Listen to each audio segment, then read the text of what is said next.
স্বাগত জানাচ্ছি ফটোশপের আরো একটি এপিসোডে। আমরা ফটোশপের প্রথম এপিসোডে আমরা দেখিয়েছিলাম ফটোশপের টুলসের ব্যবহার ও পরিচিতি সম্পর্কে।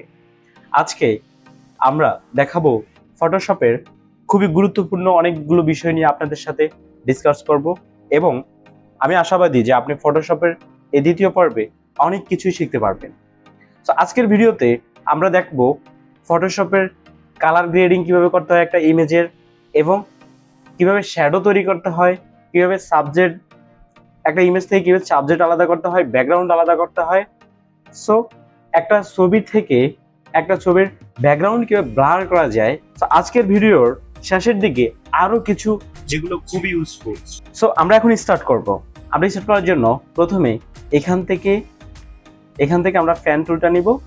অন্যভাবে করা যায়, যেমন এখানে দেখাতে পাচ্ছেন যে সিলেক্ট সাবজেক্ট। তো এটা যদি আমি করি তাহলে সে সাবজেক্ট ছাড়াও আরো বিভিন্ন জিনিস সে সিলেক্ট করবে। সো এটা আসলে প্রফেশনাল না। প্রফেশনাল হচ্ছে এই ফ্যান টুল দিয়ে করাটাই প্রফেশনাল। সো আমাদের সঙ্গেই থাকুন এবং আমরা একের পর এক আপনাদেরকে দেখাবো কিভাবে সাবজেক্ট আলাদা করতে হয়, কিভাবে ব্যাকগ্রাউন্ড ব্লার করতে হয়, কিভাবে ব্যাকগ্রাউন্ড আলাদা করতে হয়, কিভাবে শ্যাডো তৈরি করতে হয়, কিভাবে কালার গ্রেডিং করতে হয়, আরো অনেকগুলো বিষয়। এই যে সানগ্লাসটা দেখতে পাচ্ছেন, এই সানগ্লাসটারও আমরা এখানে দেখতে পাচ্ছেন যে ব্ল্যাক এবং হোয়াইট রয়েছে কালার দুটো। আমরা এই কালারটাকে পরিবর্তন করব এবং এখানে যেরকম দেখতে পাচ্ছেন, এখানে দেখতে পাচ্ছেন এই দুটো চোখের জায়গায় থাকবে, বাট আমরা সেটাকে ভালো মতো এমনভাবে কালার গ্রেডিং করব যেটার মাধ্যমে দর্শকরা বুঝতেই পারবে না, এবং আপনি যে ছবিটা পোস্ট করবেন যে মাধ্যমে, সো সেটা কিন্তু বোঝার কোনো ওয়ে নেই।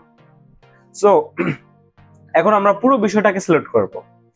সিলেক্ট করার জন্য আমি ফ্যান টুল সিলেক্ট করে নিয়েছি। তারপর এখান থেকে আচ্ছা যাই হোক, আমি প্রথমে এই চশমার কালারটা রয়েছে সেটা আগে চেঞ্জ করব। তার জন্য আমি এটাকে ডুপ্লিকেট করব।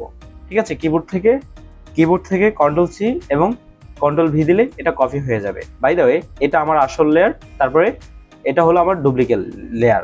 আমি এটাকে সিলেক্ট রেখে এখান থেকে আমি এটা সিলেক্ট করব, চশমার যে পুরো গ্লাসটা রয়েছে সেটাকে সিলেক্ট করব। তার জন্য আমি জুম করে নিলাম। জুম করে দেওয়ার পরে এখান থেকে আমি সিলেক্ট করা শুরু করব।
সিলেক্ট হওয়ার পরে আমরা এখান থেকে চলে যাব ইমেজে। ইমেজ থেকে অ্যাডজাস্টমেন্ট থেকে আমরা চলে যাব এখান থেকে কন্ট্রোল থেকে ইউ দিলে এটা চলে আসবে।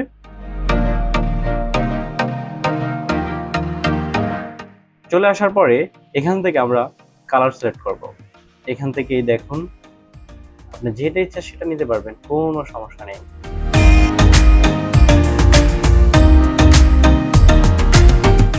খুব পারফেক্টলি কিন্তু এখান থেকে সানগ্লাসটার চেঞ্জ হচ্ছে, খুব পারফেক্টলি কিন্তু চেঞ্জ হচ্ছে, আপনারা দেখতে পাচ্ছেন।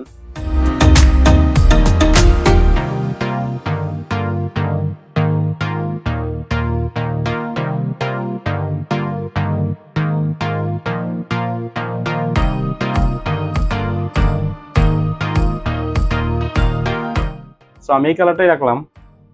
ফাইনালি দেখুন, এখন ছবিটা আরো কিউট লাগছে, আরো সুন্দর লাগছে। তারপর আমরা যেটা করব সেটা হচ্ছে